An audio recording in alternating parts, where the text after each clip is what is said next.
Oh, hello everyone.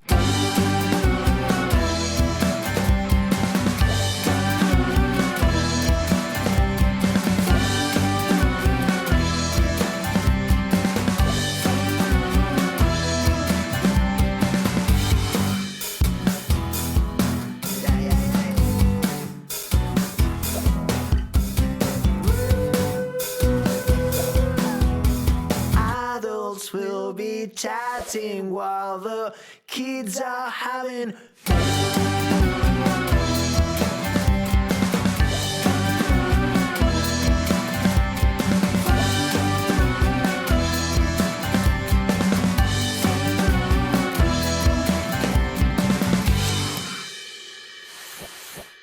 It's Susie here from Esoteric Trading Solutions. I hope you're all well.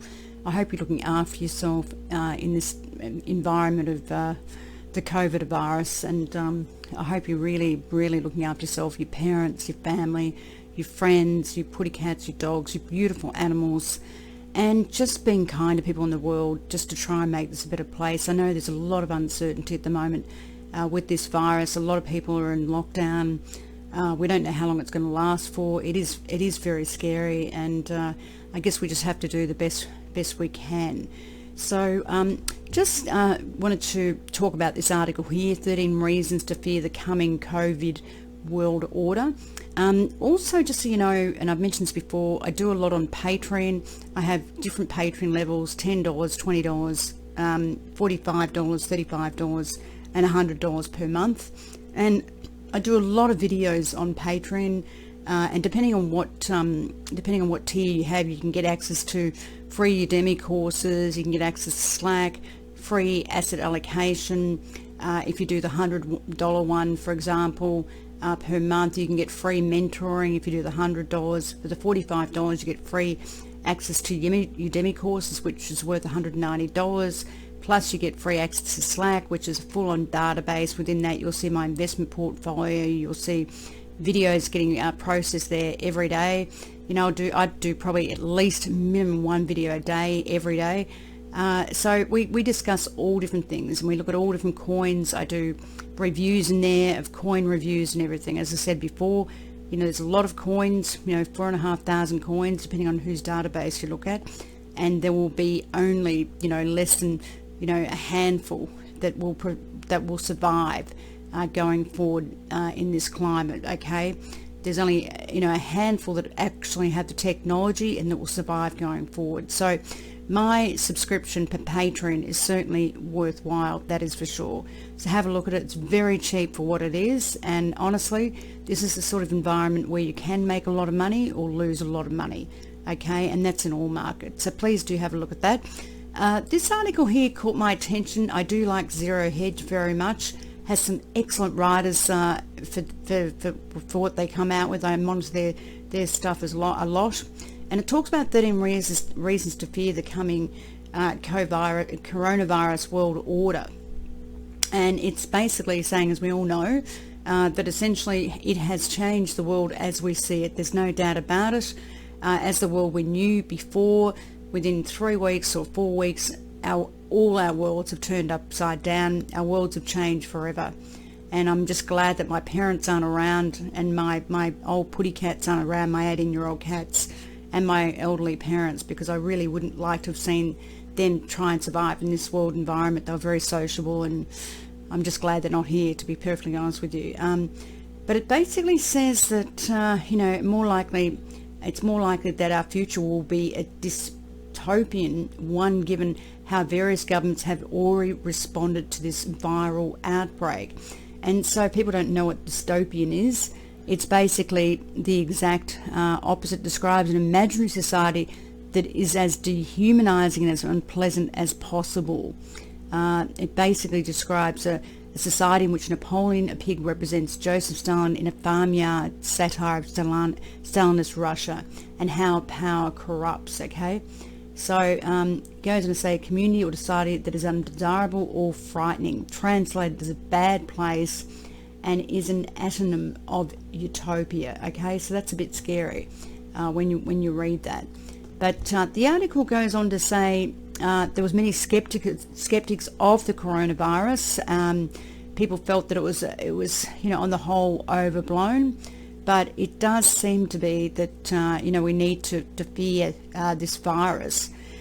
But never before, as this article says, have we seen governments that have so much power over people, though in these emergency conditions that might not be an entirely bad thing for some time, seeing how it could very well be necessary for us as a survival.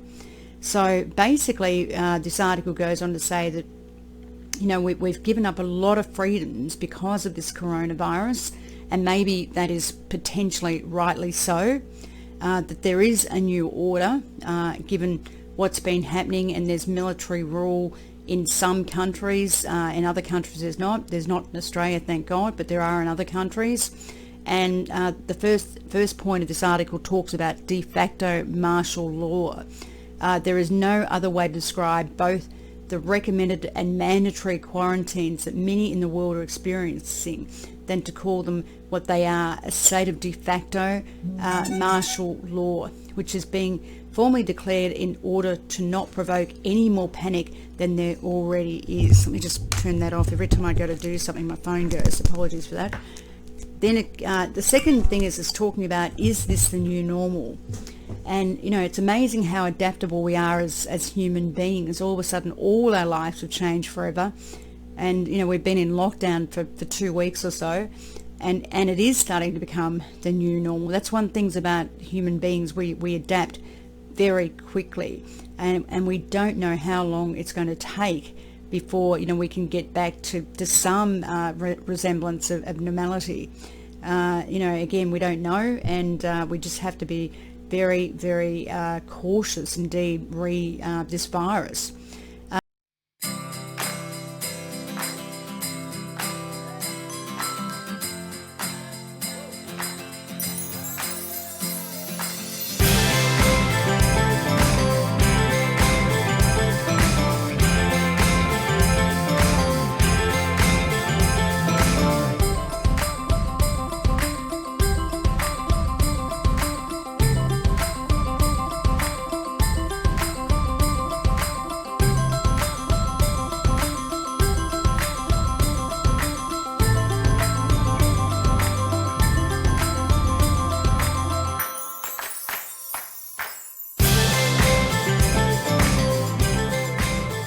Number 3, to talk about social media censorship will intensify.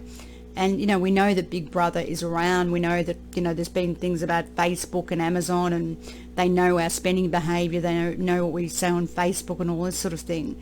But obviously the censorship is going to be even bigger than that. Certainly when initially we were talking about coronavirus on YouTube and this sort of thing, some people's YouTubes got pulled down and they didn't even tell the YouTubers. So, potentially going forward we could see even more censorship by the the political people out there, and possibly in not wanting to be socially irresponsible and whatnot, things could be pulled down because it might create social panic. Number 4, they also talk about, travel will never be the same again, and that's very true. I mean, how do we, in a world like this, and I love traveling, decide to go and travel anymore, particularly when, this virus is now in 177 countries in the world out of 195. It is scary. There is no doubt about it. And, with the European Union, it's supposed to open up borders and let capital and, workflow go from one country to another. Now we're seeing protectionism and borders closed, and people have to be self-quarantined for 2 weeks or something. Basically, with what's happening now, it's literally, as this article says, this killed the global tourism industry. And will we go back to the previous life that we knew? And I doubt it very much. Even going on, big ships, to travel around. I used to love doing that with my father, and, now being on a cruise ship, almost, you almost think, oh my God, you think about, what happened on that other cruise ship, and, it really puts things into perspective that you could actually get ill with some virus. So, it's really changed everyone's view on potentially everyone's view on how they would travel or what they would do now. Will it be that we just go around our own countries domestically, which means we understand less about the world if that's what we do? What about border control? Will it be more robust going forward? Given, gone are the days that we did see open borders, we're now starting to see closed borders everywhere. And people cannot move freely between different jurisdictions. Some people have said this virus is akin to a war, and I guess it is, like a civil war, really. And we're now starting to see certainly hoarding. People have been buying in bulk, shops, with food, and, grocery stores there's been nothing on the shelves. I mean, this is, akin to wartime, which is all very scary too, I have to say. It's something that we've never seen in our lives, most of us. Most of us haven't, well, God forbid, most of us haven't been through a war, and it's something we just haven't seen. So it is very scary, I have to say, and if anyone's feeling anxious, it's certainly very understandable. What we will see, obviously, is stringent controls being put in place to protect the local population from outsiders, including the new compatriots from elsewhere in other countries. And again, for this number 5, will it increase xenophobia? Fear of, the stranger or the foreigner? Will it increase racism? I really hope not, but it does seem to be that in parts of different countries in the world it has increased racism, which in my mind, racism leads to concentration camps, and it's not a great thing at all. I know it's terrible, that some people are very racist, but it's not, I have to say it's not very intelligent, that's for sure. Number 6, it says mandatory vaccines are coming, which are mandatory and to stop this pandemic. The thing is, will it get to the stage where we have to have a vaccine and we have to prove that we've had it so that we can go and study, work, travel, or receive a government benefit? Our lives are going to change forever.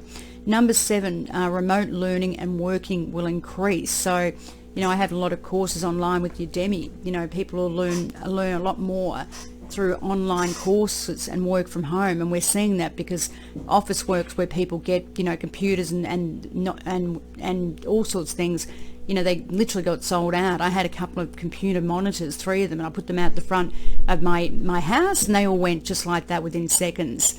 3 months ago I put them out there and they stayed there for a week, so I bought them in and I didn't want to waste them, and then I put them out when the virus happened, and they went within literally, an hour or something. So it's pretty amazing. So people are working from home, they're learning and working from home, and we're probably going to see that even more in the future, where people basically will be doing all their work, and it'll be only the exception of certain groups that need to work out in the community.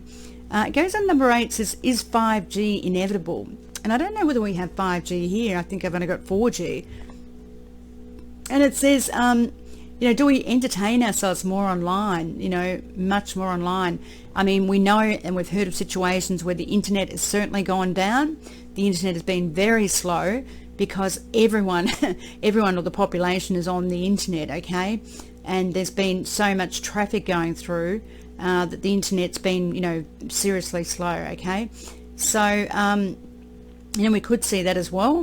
Number 9, it says, society, will it depend just on a few jobs to function in society, okay?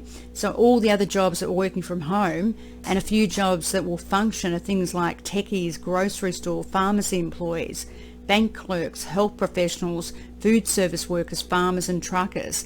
I mean, it's an interesting concept, isn't it, that most people, stay at home and work, and yet we just have a few frontline people that work, out in the public, if you want to call it that. Number 10, they talk about nationalisation might be imminent. For better or for worse, governments across the world might go on a nationalisation spree in order to take control of what they regard as essential hospitals. Now, that's very interesting because hospitals, for example, went into privacy mode. They're owned by private operators. Basically roads went to private operators. The train system went to private operators. It's interesting to see if the government turns around and nationalises a lot of these things. We've literally done a loop which is very interesting. You know, banks used to be national, like the Commonwealth Bank of Australia here, and then it went to privatisation. It's going to be very interesting to see what goes on there, because, you know, again, there's some, you know, some would argue that hospitals should be, you know, owned by the government, you know, for basic human care, particularly in situations like this, for example. I think it's quite interesting. Then number 11, they also talk about universal basic income. So the person's writing this is by Tyler Durden, but it's also authored by Andrew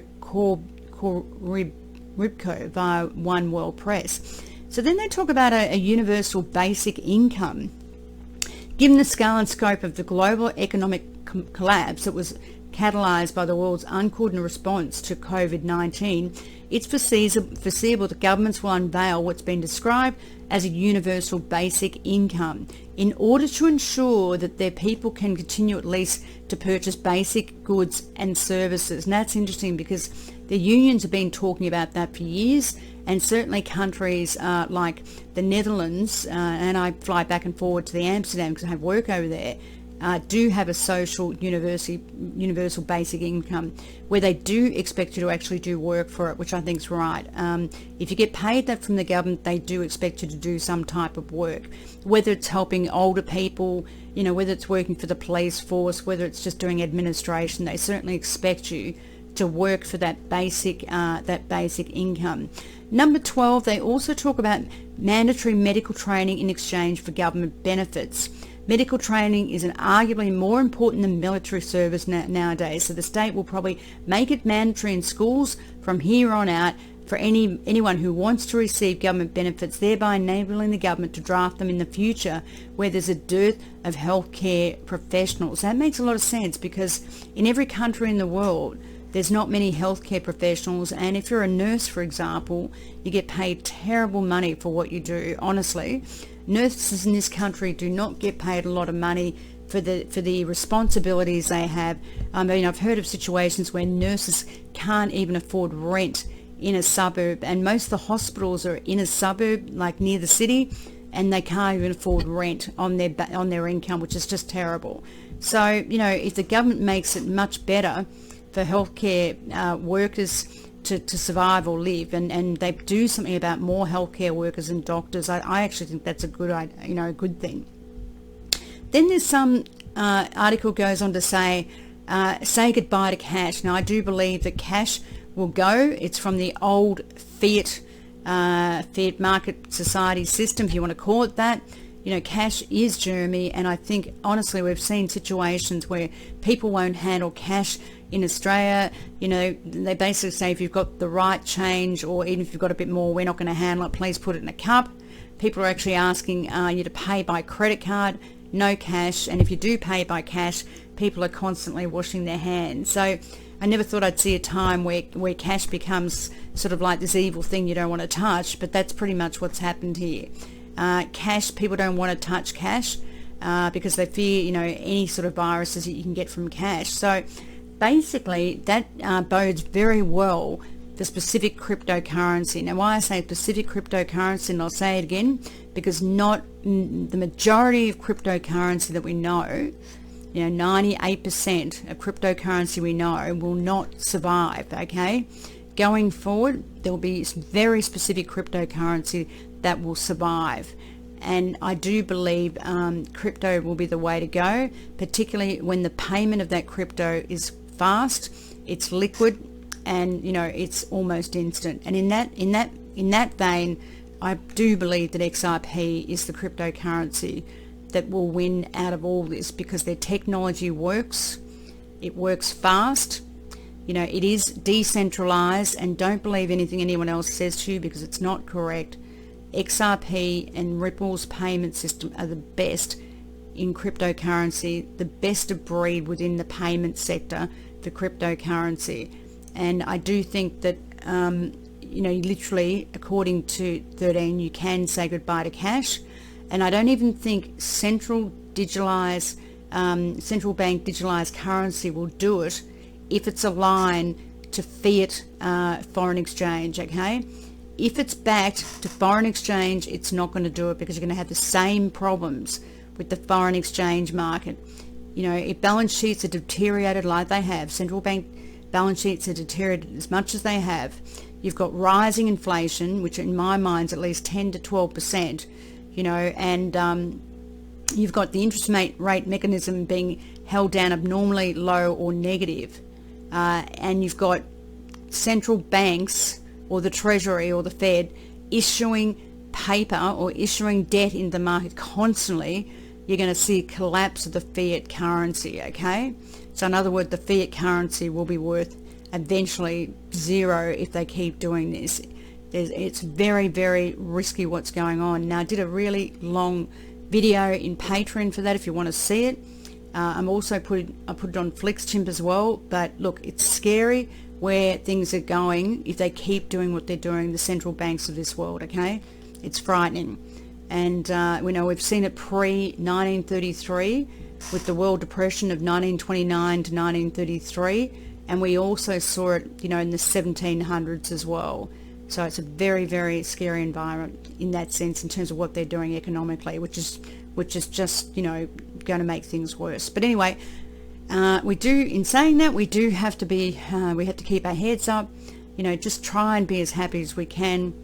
Value every day that we're here. I go into my backyard, it's beautiful, the sun's out, I've got beautiful trees, apple trees, beautiful lemon trees, the blue sky, and honestly, they're the things that are important to me, seriously, and people that I love, and my friends that I love as well, my animals. So, I guess we just have to do the best we can. So please do look after yourself, your parents, your family, your friends, your beautiful animals, your beautiful putty cats, your beautiful dogs, whatever animal you have, and just to try and make this world a better place. I know it's very difficult, but we just have to do the best we can.